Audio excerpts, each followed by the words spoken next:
All right, guys, here we go. Finally, the main event of the evening. Merab Dvalishvili taking on Sugar Sean O'Malley. Is Sean gonna fight him in the wrestling, or is Sean gonna look for that one-shot KO? If Sean looks for that one-shot KO, then I believe Merab's gonna run him over. Oh, that's good. That's in.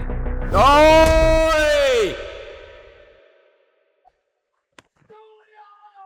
All right, here we go, boys. The co-main event, Julianna Pena taking on Kayla Harrison. Come on, come on, come on, come on. There it is. Hey! Easy money. If I was Kayla Harrison, I would retire from the sport. Don't fight Amanda Nunes. Amanda is gonna... We'll talk about that in the breakdown.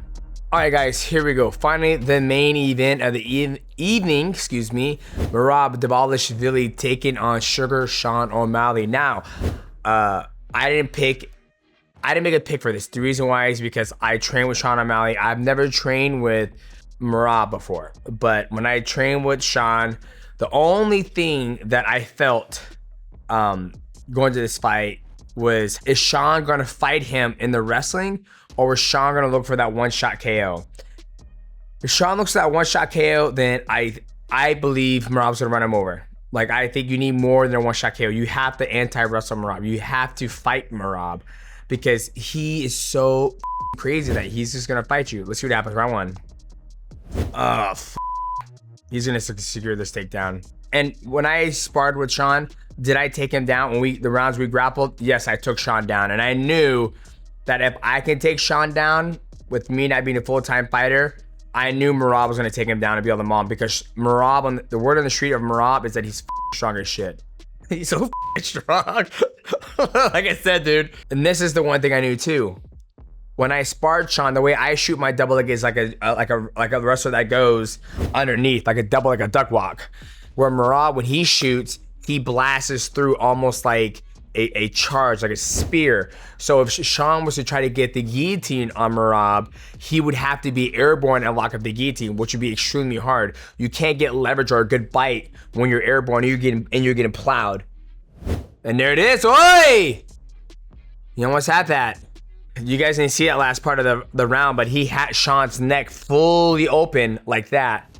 Fucking Merab's corner was like a fucking party. I was just like, who's got the fun cover? I got the fun cover, brother. Ooh, Jesus. And see, this is the thing. Once they get that close, when Merab's in that void, Merab doesn't have to worry about one of the biggest weapons, which is the wrestling. He doesn't have to worry about the wrestling. It's just all hands. Hands and knees. There's no clinch. There's no wrestling. There's no jiu-jitsu. So it eliminates the lower half of Merab's defense that he has to worry about. If that makes sense for you guys. Fucking Merab, he smiles. Dude, takedowns are just fucking...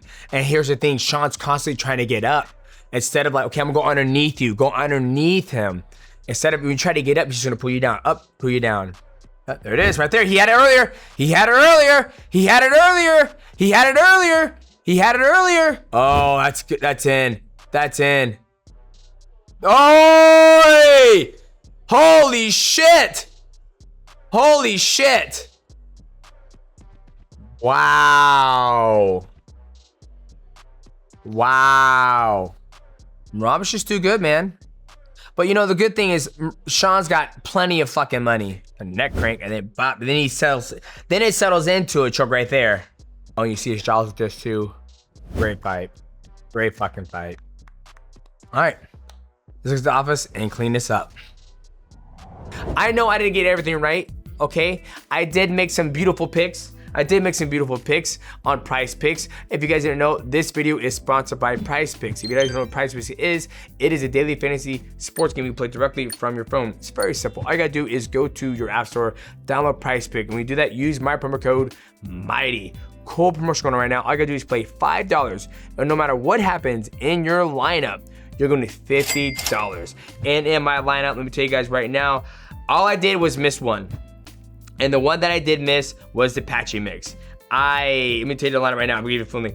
I went less on 57.5 significant strikes with Patchy mix. I thought Patchy was gonna go out there, take him down, pass his guard, submit him, body triangle, be done with it. So 57.5 significant strikes. I went less with that. Kayla Harrison versus Julianna Pena. I went less than fight time. I felt Kayla Harrison was going to submit her, but she submits her in the second round, which the time limit was 21 and a half, 21 and a quarter. Got that one. Then Kevin Holland, I went with less, with 12 and a quarter minute fight time. He submits him in the second round. And then Sugar Sean O'Malley with less, 72 and a half significant strikes. Got that one correct too. Sean is a sniper. He's not a high volume puncher. He's looking for that shot. Lands right hand. So boys, I went 3 for 4 in my prize picks.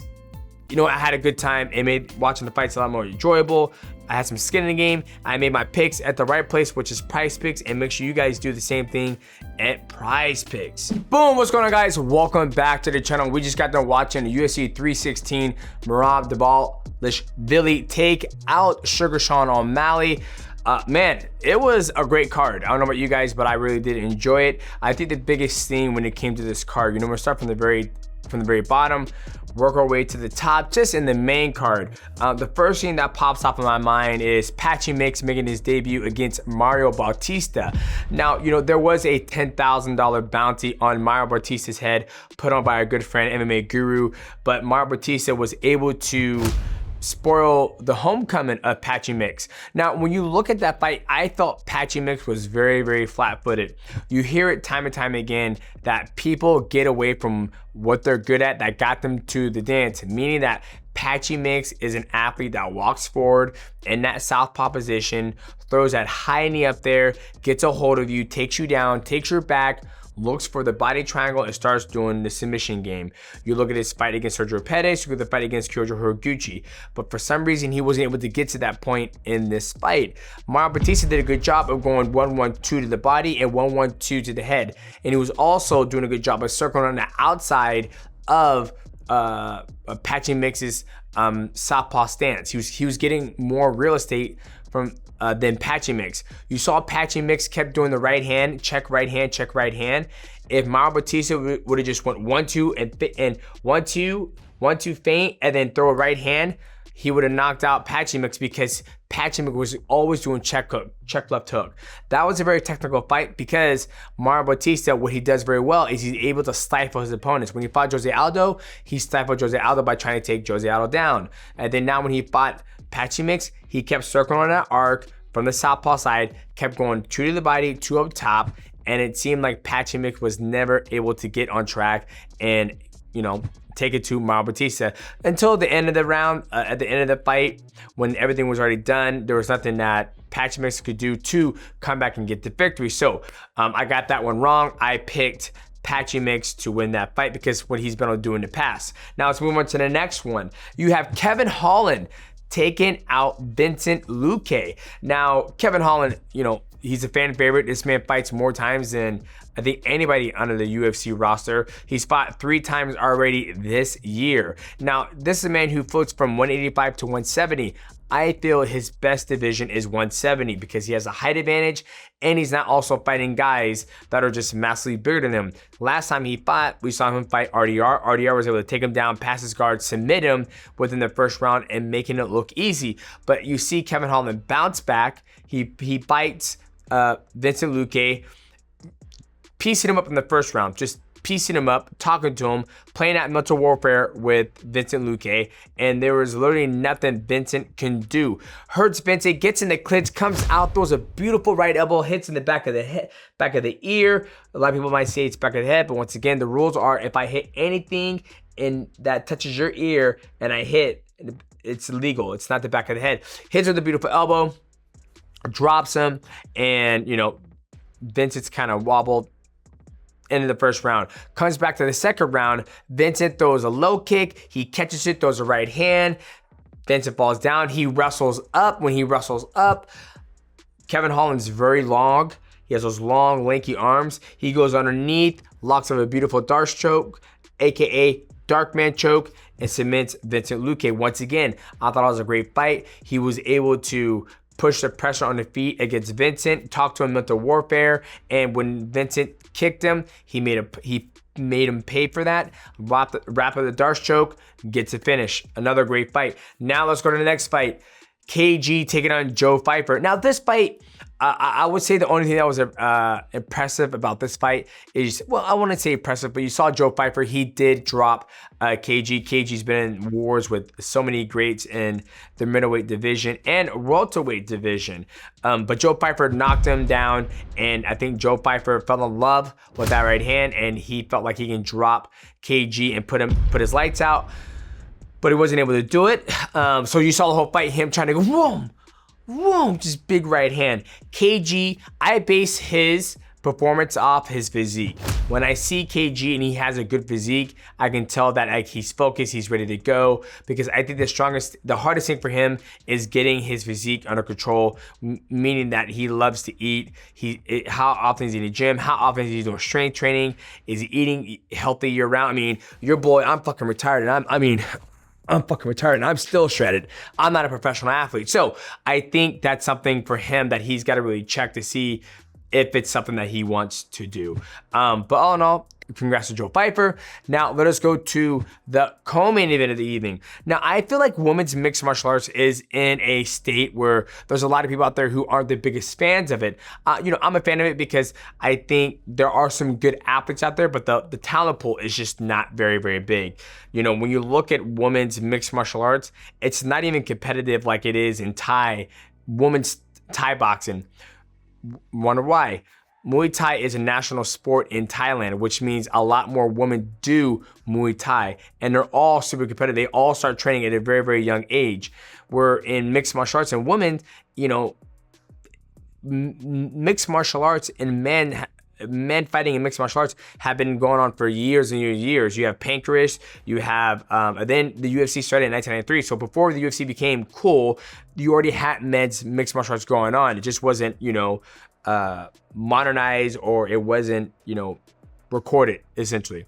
So with that being said, when you look at women's mixed martial arts, it's still in its infancy stage. You don't have, a very big talent pool. So let's talk about the fight. You had Kayla Harrison, two-time Olympic gold champion in judo, goes out there. Her stand-up is not in this crisp. She's not pop. She's not pop. She's not popping beautiful jabs out there or blasting fucking Muay Thai kicks. It's almost her kicks go directly up. She's not turning her kicks over and throwing that knee into the rib cage. So, but Julianna Pena, she's sitting here backing up, doing this shit. Once again, she's not pop. She's not crisp on the feet too. Like I said, I think if these girls were to fight anybody in Thai boxing, they'll just get work. But anywho, Kayla Harrison bullies her, gets a body lock, takes her down, and ends up, trying to pass guard, but she doesn't get in the first round. Second round, she ends up passing guard, goes for a choke. She was going for the arm triangle. She was going for it, and then once Julianna Pena kind of defended it, she brought it right in front of her. Because you're here, it comes right in front. You grab it, boom, boom. It's a very basic setup when it comes to arm triangle to Kimura. But congrats to Kayla Harrison. Now here's the flip thing. Kayla Harrison is calling out Amanda Nunes. I think that's a very, very bad idea.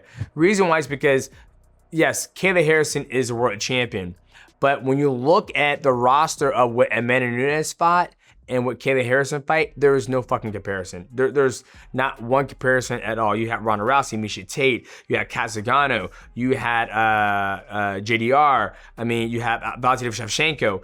Just the talent pool that Amanda Nunes has fought in mixed martial arts blows everything that Kayla Harrison has done in her whole entire career in mixed martial arts. Just a talent pool, I believe. So, but when you look at that fight, Amanda Nunes doesn't need to come out of retirement. I think the only thing that's enticing her to come out of the retirement is probably because how easy the fight might be. They train together. Granted, Kayla Harrison does have advantage on the feet, but she's got to get Amanda Nunes down. Amanda Nunes is not a very small girl. She's very big. She's very strong for her size. So I think for Amanda Nunes, if she comes back, she is putting her legacy on the line.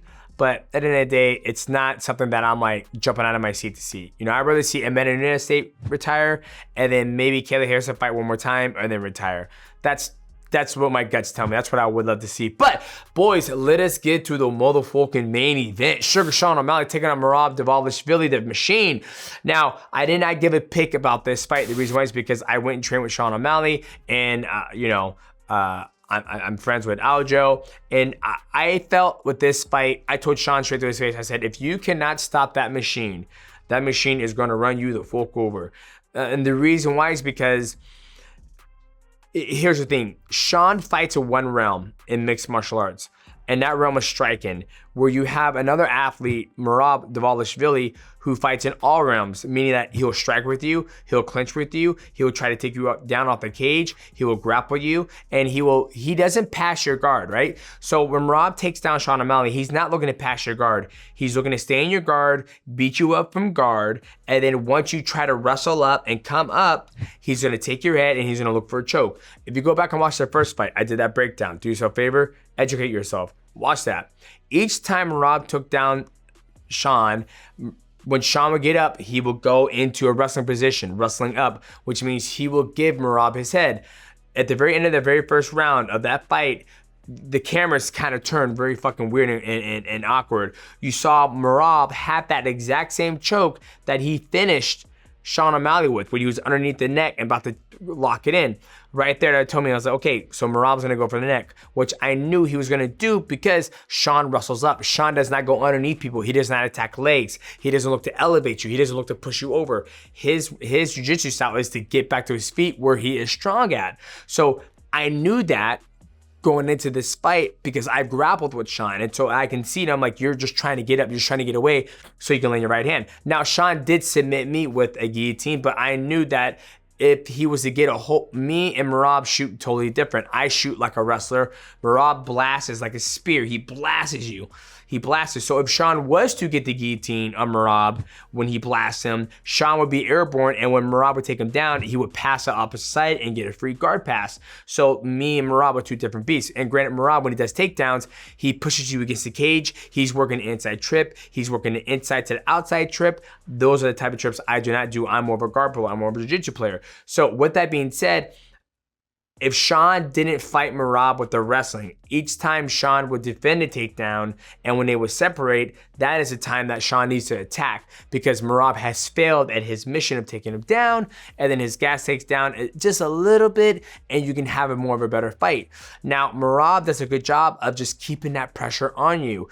And I feel like if you look at the, the strikes, who landed more, which we will have those on the void, so make sure you guys come back for the void, we will be able to see. I felt like Merab outlanded Sugar Sean O'Malley. And here's the thing too. Each time Merab would get inside the void and about to press against Sean O'Malley, Sean was only fighting one level, where Merab only has to worry about one level, which is the striking. Merab doesn't have to worry about a double leg takedown. He doesn't have to worry about a guard puller. He doesn't have to worry about the clinch game. All he has to worry about is essentially 4 weapons from Sean, which is the punches, the knees, Sean's not a big elbower, and the kicks. Now, I will say that Sean's greatest weapon is that push kick. It's not his right hand. It's just push kick. The reason why is because his right hand has to find you. But in order for his right hand to find you, he needs that push kick. He teeps you. He teeps you. Once he teeps you, you come forward. He lines up the right hand. So what gets the right hand in set is that teep. And since he wasn't able to do as much teep, and you saw Merab, he would X block, he would down block that teep, and then it wasn't hurting him like it did in the very last fight in the 5th round. So obviously great fight, and I felt that if Merab was able to run over if Merab was able to run over Sean O'Malley, I felt Sean was going to lose. But if Sean was able to stop Merab and catch him, then he would win. But I always will go with the grappler and someone who's always pressing forward in the fight than the other one who's pressing back. So, now, what is next for both these guys? Now, Sean, honestly for me, Sean has a lot of money, and he just had a brand new baby, 2 weeks old. I think for him, I feel in mixed martial arts, there's something to be said that like you have to keep on fighting, But for me, I feel like once you have enough money financially, then you start doing other things that fills your time, your hobby, be with your kids. I mean, I think being with your kids and you have all the money you need, I think that sounds more, appealing to me, especially coming off 2 losses to the champion. That's just how it be. And it's only going to get tougher because guys are going to get better and better and better. They're going to see a huge hole in his game, and they're going to try to just take him down. So he's got to decide, does he want to spend the next 2 years or a year and a half just grappling? I'm just going to work on grappling, and wrestling. That takes time away from the kids, but all the best wishes to Sean O'Malley. Now, what is next for the machine, the champion, Merab Dvalishvili? You know, for him, he has a date with Corey Sandhagen, the Sandman. Now, this fight's gonna be interesting because we saw what Corey did to when he fought Umar Nurmagomedov. He got taken down many times against Umar Nurmagomedov, and when he got taken down, he would start to grapple, go for the legs, go for heel hooks, go for knee bars, which he will probably do the same thing to Merab. And I feel like, you know, Sandhagen is gonna move around. He's gonna move around and try to pot, look for the knee. You know, I doubt he's gonna try to wrestle with Merab. And if Merab will get him down, I'm not gonna say if, Merab will get him down, you're gonna see Corey start attacking his legs, his knees, heel hook and all that stuff, because Corey likes to grapple attack. Instead of with Sean's looking to evade, get back to his feet, and knock him out. So boys, all in all, it was a great night. I had a great time watching it. Congrats to all the winners, and the losers, keep your heads up. You know, it's a fight game. There's always got to be a winner, and there's also got to be a loser. And boys, make sure you guys check out the brand new episode. Excuse me, not brand new episode. Make sure you guys come back here Monday, as we're going to be dropping a brand new podcast with me and my good friend MMA Guru, the Mighty Guru Show, when we break it down UFC 316. And we're also going to be talking about Jon Jones. He's made a lot of headline news lately, so make sure you guys come back here on this channel. Make sure you like, subscribe. Also, hit the bell to go live, and we will see you guys the next video. He's out cold badly.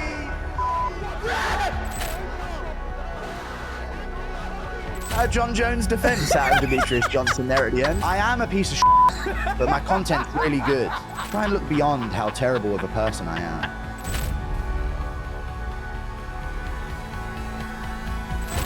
He's done it to me my whole career. Well, not blasting me in the face, but understanding, like, lining up your knee. Here comes the cage. Right?